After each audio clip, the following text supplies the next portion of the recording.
ভূমির কর বা জমির খাজনা কিভাবে পরিশোধ করে সেই বিষয়টি আমরা দেখব। তো সেটি করার জন্য আমাদেরকে যে কোনো একটি ব্রাউজারে যেতে হবে। তো আমি ফায়ারফক্সে গেলাম, যাওয়ার পর এখানে আমি ল্যান্ড গভ বিডিতে ঢুকতে হবে। LAND ল্যান্ড গভ বিডি, এটার মধ্যে ঢুকে ভূমি তথ্য এর মধ্যে ঢুকবো। ঢুকার পর আমাদেরকে এখান থেকে প্রথমে রেজিস্ট্রেশন করে নিতে হবে। তো আমার আগে থেকে রেজিস্ট্রেশন করা রয়েছে, আমি শুধু লগ ইন করবো। তো আমি লগ ইন অপশনে ক্লিক করে লগ ইন করুন। এই অপশনটিতে এসে মোবাইল নাম্বারের জায়গায় আমাদের যে নাম্বারটা দিয়ে রেজিস্ট্রেশন করছি সে নাম্বারটা হুবহু টাইপ করব।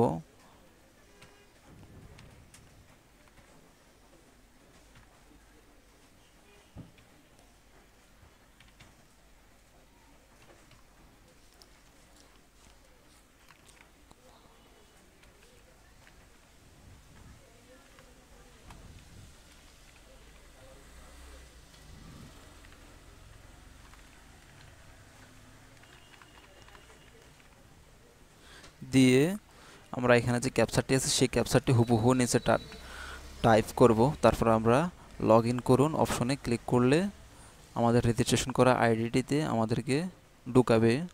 তারপর আমরা এখানে ভূমি উন্নয়ন কর এই অপশনটিতে ক্লিক করব। আমরা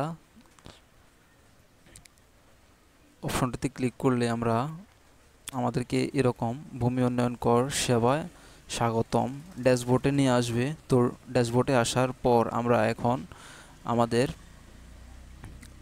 খাজনাটি পরিশোধ করব। সেটা করার জন্য আমরা হোল্ডিং তালিকাতে যাব।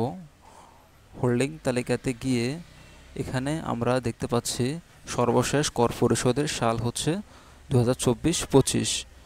খতিয়ান নাম্বার, হোল্ডিং নাম্বার এবং আমার মৌজা সহকারে সব কিছু রয়েছে। তো আমি আমার বর্তমান অর্থাৎ 2025-2026 এর করটি পরিশোধ করার জন্য আমি এখানে আইকনটাতে ক্লিক করব।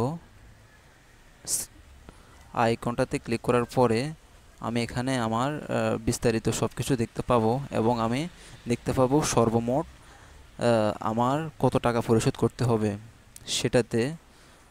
আর আমি বিস্তারিত সব কিছু দেখতে চাইলে ক্যালকুলেশন বিস্তারিত এর মধ্যে ক্লিক করলে আমি বিস্তারিত আমার ভূমি সম্পর্কিত সব কিছু দেখতে পাবো।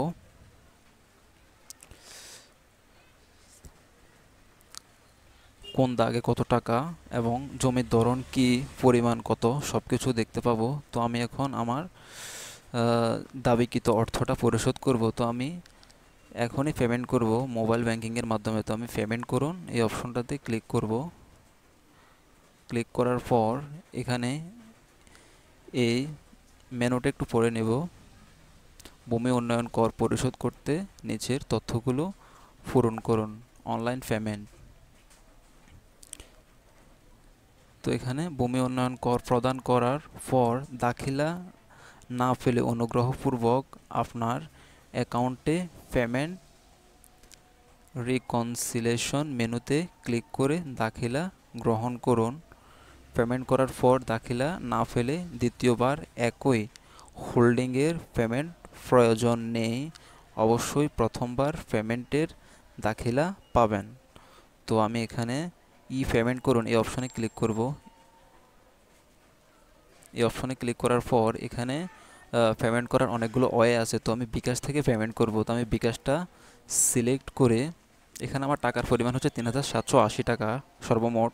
তো বিকাশটা সিলেক্ট করে আমি পরবর্তী অপশনে ক্লিক করব।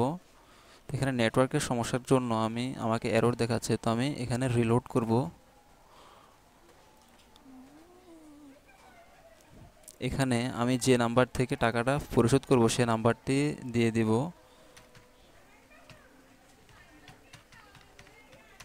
নাম্বারটি দিয়ে দেওয়ার পর কনফার্ম বাটনতে ক্লিক করব। তারপর আমার মোবাইলে একটা কোড যাবে, সে কোডটি এখানে বসিয়ে দিব।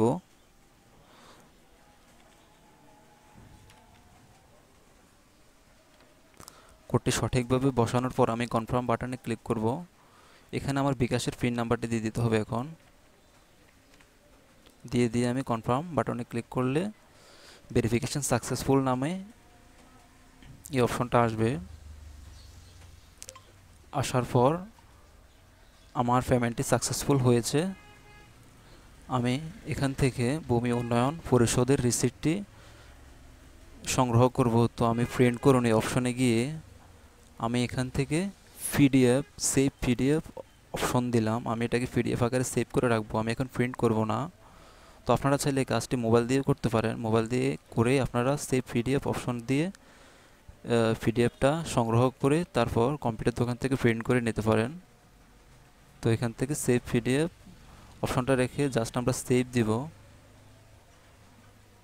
তো এখানে লোকেশন চাচ্ছে আমি কোন জায়গায় সেভ করব। আমি ডেস্কটপ লোকেশন দিয়ে ভূমি উন্নয়ন কর দাখিলা এই অপশনটি রেখে আমি জাস্ট সেভে ক্লিক করলে আমার রিসিপ্টটি সেভ হবে। তো আমি এটা ডেস্কটপে রেখেছি, এটা হচ্ছে সেই রিসিপ্টটা।